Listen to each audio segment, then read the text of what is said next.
Namun demikian, PDI Perjuangan tentu saja akan membuka ruang dialog secara terbuka, secara jujur, dari hati ke hati, baik dengan organisasi partai politik yang lain, organisasi kemasyarakatan, tokoh-tokoh masyarakat, tentu saja menjadi bagian. Mengapa? Karena kota Yogyakarta tidak bisa dibangun sendirian. Kota Jakarta harus dibangun secara bersama-sama. Dan dalam rangka itu, PDI Perjuangan Kota Jakarta sebagaimana instruksi dari DPP Partai akan membuka pendaftaran bakal calon wali kota dan wakil wali kota Yogyakarta mulai hari ini tanggal 29 April 2024 sampai dengan tanggal 20 Mei 2024. Mengapa kita pilih tanggal 20 Mei? Disitulah momentum kebangkitan nasional, agar yang mengambil formulir, agar partai juga bergerak dengan spirit kebangkitan nasional. Ini penting untuk kemudian kita galang komitmen ini. Dan saya sampaikan dalam kesempatan ini bagaimana sejarah Jogja, bagaimana problematika di tengah-tengah masyarakat. Maka proses dialog dengan partai politik lain ini bertumpu pada itu, bertumpu pada apa yang menjadi tanggung jawab dan kewajiban dari calon wali kota dan wakil wali kota, dari aspek sejarah, dari aspek konstitusi, dan dari aspek penyelesaian permasalahan. Misalnya, ya kita tentu saja berdialog dengan partai politik. Ya. Batas nomor 1, dia harus taat pada Pancasila. Ya. Dia tidak ingin mendirikan negara di luar Pancasila. Kemudian yang kedua, jangan lupa ya, di Jogja ini kan juga ada berbagai masalah terkait terorisme, terkait dengan intoleransi, anti tenggang rasa, ini kan terjadi. Maka dialog dengan partai politik ini dipandu oleh kehendak politik untuk melaksanakan perintah konstitusi, untuk melaksanakan amanah sejarah, dan menyelesaikan problem-problem kerakyatan tadi, termasuk tadi problem sampah tadi. Harus ada komitmen, dan saya percaya partai-partai politik tentu juga akan membuka diri untuk berdialog, gitu ya. Pertama, karena memang hanya PDI Perjuangan yang bisa mengusung sendiri, dan tentunya partai lain pasti berkoalisi. Ya. Nah, bagaimana dengan PDI Perjuangan? Kita lihat perkembangannya. Tapi PDI Perjuangan membuka diri untuk berdialog dan kemudian membangun kerjasama politik. Nah, tentang pasangan calon itu kewenangan DPP partai. Jadi tentu saja nanti yang kita ajukan ke Jakarta, DPP akan melakukan proses konstitusional di partai, dan ketika nanti diputuskan, ya PDI Perjuangan pada posisi siap untuk kemudian memenangkan. Kira-kira begitu Mas ya. Jadi dipandunya itu, ruang dialognya itu dengan tema-tema yang besar tadi, tidak semata-mata iki calon A, calon B, dan dipasangin bagaimana, tidak. Tapi ada nggak kehendak untuk beresin urusan sampah dalam waktu dekat? Konsepnya kayak apa? Ini yang kemudian menjadi perhatian kita, termasuk penanggulangan masalah kemiskinan, pengangguran, dan juga stunting. Maka harapan saya PDI Perjuangan juga akan melakukan dialog dengan tokoh-tokoh masyarakat. Nanti kita akan ajak kawan-kawan wartawan ketika nanti kita berkunjung kemana dan lain-lainnya. Sehingga kalau kemarin informal, wakil ketua DPC partai, kemudian ini saya undang ketua panitia pendaftaran bakal calon wali kota dan wakil wali kota, sekaligus sekretaris DPC partai, dan juga ketua fraksi dan ketua komisi A, Mas Wisnu Sabdono Putro. Kemudian panitia yang lain juga sudah kita bentuk yang nanti akan melayani proses pengambilan formulir, konsultasi, dan juga pendaftaran. Nah, harapan kita pada saat mengembalikan formulir ya, itu dengan cara-cara kebudayaan. Jadi tentu saja dalam penyambutan kita juga akan dengan cara kebudayaan. Harapan kita ke depan juga yang mengambil dan mengembalikan formulir juga dengan cara kebudayaan. Nanti kejutannya seperti apa kita tunggu saja. Saya hormati, yang terakhir terkait dengan bagaimana mekanisme pendaftarannya, tentu saja diatur oleh peraturan partai. Dewan Pimpinan Cabang bertugas untuk membuka dan melaksanakan pendaftaran baik bakal calon wali kota maupun bakal calon wali kota, wakil wali kota. Sehingga DPC nanti akan secara terbuka, tentu saja pada jam yang ditentukan. Kalau untuk konsultasi bisa sewaktu-waktu, malam pun di DPC juga oke.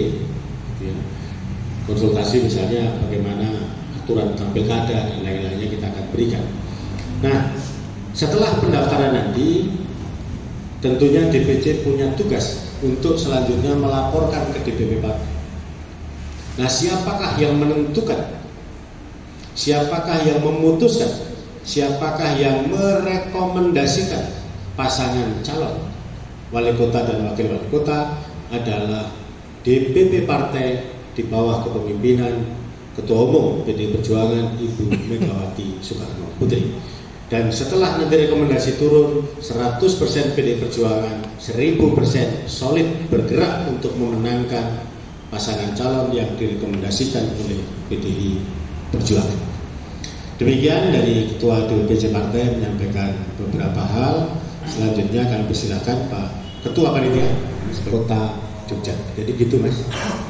Jangan sampai nanti kita nggak buka pendaftaran toh, nanti itu akan jadi permasalahan bagi proses demokrasi kita. Jadi nanti pada akhirnya DPP tentu saja akan melakukan fit and proper test, akan melakukan survei, akan melakukan dialog untuk menentukan siapa kader terbaik atau siapa tokoh masyarakat yang kemudian nanti akan diajukan sebagai pasangan calon wali kota dan wakil wali kota. Tapi kalau pertanyaannya apakah kader internal diprioritaskan? Iya. Jadi ini menjadi bagian dari yang kita perjuangkan. Monggo. Ada berapa Pak mungkin potensi kader? Nah, kita lihat nanti. Secara berkala DPC akan jumpa pers. Ya, secara berkala nanti kita akan jumpa pers. Entah nanti sepekan sekali. Karena ini kan waktunya 20 hari. 20 hari kalau kita hitung misalnya dibagi per 10 hari berarti 3 kali, atau dibagi 6 hari berarti 5 kali yang dilakukan oleh Ketua MK maupun KPU dalam memoloskan Gibran gitu ya. Ini tidak boleh dicontoh di Pilkada Kota Yogyakarta. Saya hormati informasi yang lain dalam rangka konsolidasi pemenangan Pilkada dan sekaligus melengkapi pendaftaran sejak kita buka hari ini sampai dengan tanggal 20. Pada tanggal 5 dan 6 Mei DPC PDI Perjuangan akan melakukan konsolidasi internal yang melibatkan DPC, PAC, ranting, anak ranting dan juga saksi pemilu 2024 di 5 daerah pemilihan. Jadi nanti kita akan keliling di 5 dapil untuk memperkokoh konsolidasi. Karena bagi kami militansi itu utama, militansi itu penting. Semuanya harus solid bergerak memenangkan pemilu 27 November 2024. Yang kedua, FGD akan kita gelar mulai tanggal 3 Mei sampai dengan tanggal 20 Juni. Ada tema tentang APBD Pro Por itu kayak apa, APBD Pro Rakyat itu kayak apa. Kemudian diskusi juga tentang bagaimana menciptakan lingkungan yang baik, komitmen yang kuat atas 5 hal tadi. Nah, saudara hormati, tentu saja kita juga melihat dari aspek sejarah, dari aspek posisi perjuangan, dari aspek konstitusi, tapi kita juga tidak menutup mata bahwa di kota Yogyakarta masih ada berbagai permasalahan yang tentu saja memerlukan komitmen yang kuat, kerja keras yang kuat dari pemimpin yang akan lahir pada tanggal 27 November 2024. Apa saja problematika yang dihadapi oleh masyarakat? Di antaranya yang pertama adalah pengangguran. Ke depan harus ada komitmen yang kuat untuk menciptakan lapangan kerja agar masyarakat di kota Yogyakarta ini bisa menikmati hidup dengan baik, punya kualitas hidup yang baik dan nyaman. Problem kemiskinan juga masih kita lihat, sehingga ke depan harus ada komitmen yang kuat untuk bagaimana melahirkan APBD yang propor, APBD yang pro konstitusi, APBD yang dirancang sepenuhnya untuk membahagiakan hatinya rakyat dengan menciptakan lapangan kerja, menekan angka kemiskinan. Problem yang lain yang juga kita lihat, kalau kita jalan-jalan sore di Yogyakarta, kita masih menemukan sampah yang menumpuk di berbagai sudut kota. Ini memerlukan komitmen yang kuat bahwa masalah sampah ini adalah masalah yang luar biasa, maka harus ditangani dengan cara yang luar biasa. Masyarakat sudah menunjukkan bagaimana menanggulangi sampah dengan bank sampah misalnya. Di setiap RW kita lihat bagaimana ibu-ibu, bapak-bapak rajin dengan sukarela membangun bank sampah, membantu pemerintah. Tapi sampai hari ini kita belum melihat wajah Pemkot yang hadir untuk menyelesaikan problem sampah. Pemda DIY melalui apa yang kita perjuangkan, tahun ini kita alokasikan 4,5 miliar per kelurahan 100 miliar. Tapi apakah itu menyelesaikan? Belum. Maka ke depan harus lahir pemimpin yang punya kehendak, punya komitmen untuk membangun tata kota yang bersih dari sampah. Nah, bagaimana caranya? Salah satunya yang kemudian akan dipikirkan dan juga dikuatkan, ditegaskan adalah larangan penggunaan plastik. Tentu saja tidak 100% dilarang, juga tidak. Ada yang masih harus dengan plastik, itu juga perlu ditoleransi. Tetapi sumber sampah dari plastik ini harus ditekan. Ke depan juga harus ada tata kelola yang lebih baik. Maka Dewan Pimpinan Cabang dalam waktu dekat ini akan menggelar beberapa FGD dengan mengundang masyarakat, mengundang tokoh-tokoh, mengundang praktisi, mengundang pakar, mengundang media. Satu, akan diskusi bagaimana menciptakan lapangan kerja dengan bekerja sama dengan swasta. Dua, bagaimana caranya mengatasi kemiskinan. Ketiga, bagaimana pengelolaan dan pengolahan sampah, mitigasi sampah kita akan diskusikan. Karena partai juga harus mendengar. PDI Perjuangan juga akan mendengarkan berbagai aspirasi dan harapan masyarakat. Nah, FGD ini kita akan gelar di kantor DPC partai, sekaligus ini akan menjadi masukan bagi visi misi untuk pasangan calon yang pada akhirnya nanti diusung oleh PDI Perjuangan. Nah, problem yang lain yang juga kita melihat di kota Yogyakarta adalah tata kota. Kita melihat tata kota. Contoh misalnya, kita senang, kita bangga, ya, sumbu filosofi mulai dari Tugu, Malioboro, Keraton itu mendapatkan penghargaan dari UNESCO. Tetapi tentu saja ini tidak cukup. Harus ada perjuangan yang hebat untuk bagaimana mensejahterakan masyarakat yang ada di zona 1, zona 2, dan zona 3 sumbu filosofi. Nah, problem yang lain yang mengemuka di tengah-tengah masyarakat adalah stunting. Kita akan pikir bahwa ketika angka stuntingnya tinggi, maka harus ada komitmen ke depan untuk bagaimana perlindungan terhadap perempuan dan anak di dalam membangun kota Yogyakarta. Yang lain juga, kalau kita melihat di kota Yogyakarta apa saja yang belum sempurna. Kita tidak punya taman kota.